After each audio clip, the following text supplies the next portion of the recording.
Welcome to our house, the House of Fi. At the House of Fi, we are all about achieving financial independence for families.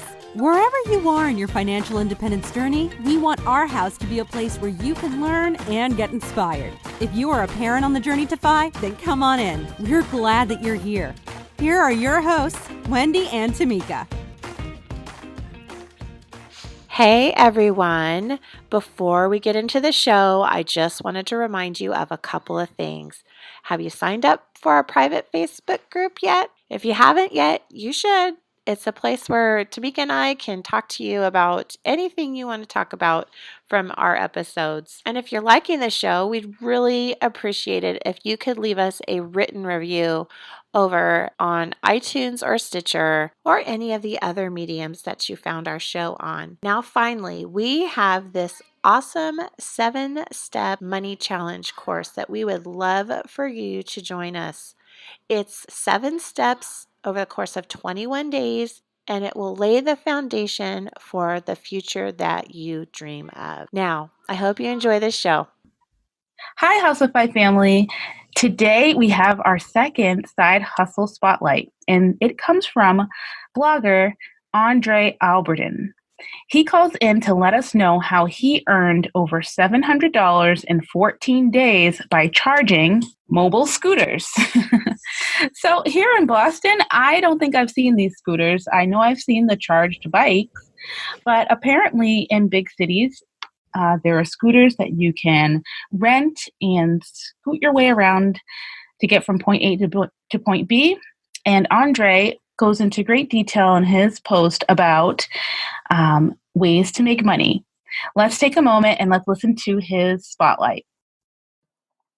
Hello, this is Andre Albertin, and I'm calling from Atlanta, Georgia. And my side hustle is charging scooters at night. And these are for the companies like Bird and Lime in the big cities. So on an average monthly, I would say I make, at least my goal is to make at least $800, depending on the weather. And any times I might not have a vehicle, I would say I make at least a range of $600 to $800, and that's before taxes. My main goal is just to accomplish paying off a credit card of mine that I've been looking to pay off for quite some time. So this has been really helping me. And I just feel like this side hustle is really easy to me.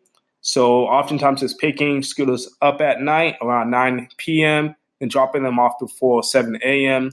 I'm already in the early bird, so I'm up at 5 a.m. So this has been a great side hustle, and it's very easy to get into. So I would definitely suggest for anyone to hop on board if you can. All right. Bye-bye, guys. So, Wendy, that was an interesting call. For those listeners who might be interested in doing something like this, what do you think are some of the pros to having a side hustle like this? Well, I will say that in San Diego, they're all over the place. We see these Lime scooters and Bird scooters all over the place, which makes sense because we have such great weather out here, and especially along the beaches. That's what people are doing, is they're scooting or walking or biking on the boardwalk. So they're all over the place. So I can see someone here making quite a bit of money doing it. There's a few pros, especially if you're in an area that has the scooters. So I would think that one of the major pros is that there's lots of these scooters. And I mean, depending on how many people are doing it, it seems like another fast way to make some money. The other pro is that it sounds like it's an easy startup.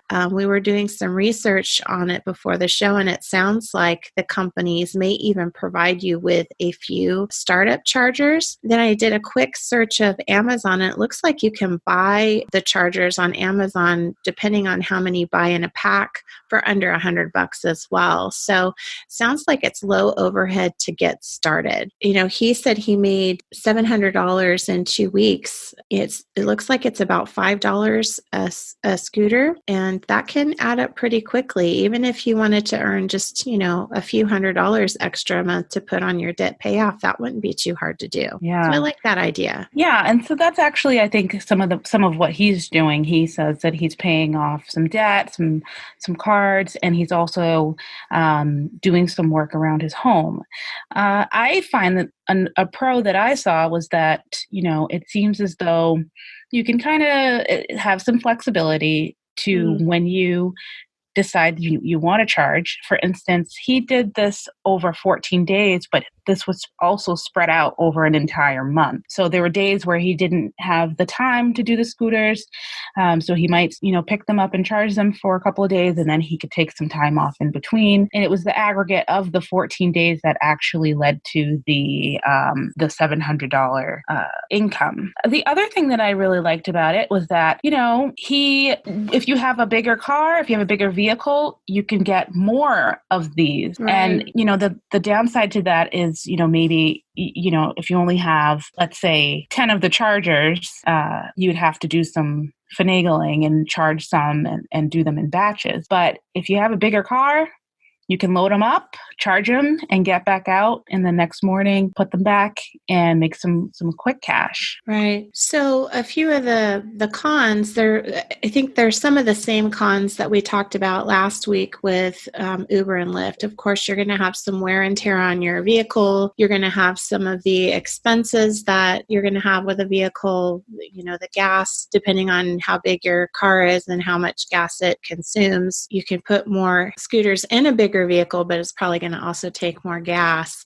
Also, again, you're your own boss. This is taxable income, so you're going to have to keep track of that and, pay whatever quarterly taxes you're going to need to pay on that. But you can also track your mileage, I would presume, as well. So maybe some of those are expenses that you have might be offset when it comes to tax time. Yeah, definitely. Oil changes, changing out your windshield wipers, anything that you're doing to your car during the time that you use it for your work, keep those receipts and expense it if you can. Some of the cons that I'd also think about is, where are the scooters? Finding the scooters. Are you wasting your time going to find them, that sort of thing. The other con I would think of is that, weather, you're going to be getting in and out of your vehicle. If it's bad weather, that's probably not going to be a whole lot of fun. And maybe people aren't using them as much in the bad weather. I'm not sure. Right. So yeah, and that's a good point that it is dependent on people using them. If nobody is using them, there's no reason to charge them. And also, it's $5 here, $5 there. So in order to really make it worth it, you probably should be figuring out exactly how much you want to earn daily, and then you have to hit that number. Yeah, absolutely. Overall, though, I think it's really cool. I love seeing all of the different ways that people are making money. Right. It's amazing to me because, I always, you think of the most traditional things first, and it really challenges me to think outside the box when I hear some of these stories. So I love hearing them. And I hope that if you have a side hustle and you hear the spotlight, or you know someone who does have a side hustle, please have them call in. It's a 2-minute or less call with just 5 questions, and we would love to hear it, share it, and talk about it. Absolutely. And I just echo what you just said. I think what is so amazing is that, who thought to do that? Who thought that maybe I can make some money by charging these scooters? I just think it's brilliant. And it just goes to show that, if there's a need for something and you can figure out a way to fulfill that need, you could probably make some money on it. So I love it. I think this is a great idea. I love that it's fast startup, a minimal overhead cost to get going. So it's a great idea. Maybe some of you, if you give it a try, let us know. But if you're doing something else, let us know. We want to hear about it. Okay, House of Five family, we hope you enjoyed the Side Hustle Spotlight. Please let us know. And until then, we'll see you next week. Well, House of Five family, that brings this episode to a close. If you've liked what you've heard, please subscribe in iTunes, as well as any of the other platforms you've found us on. We're on just about all of them. Also, please leave us a written review. They help us to know what you're liking about the show, what we can do better.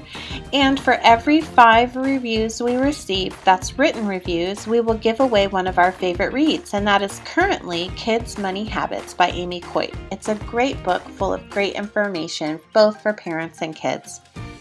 Don't forget to check out our show notes on the webpage.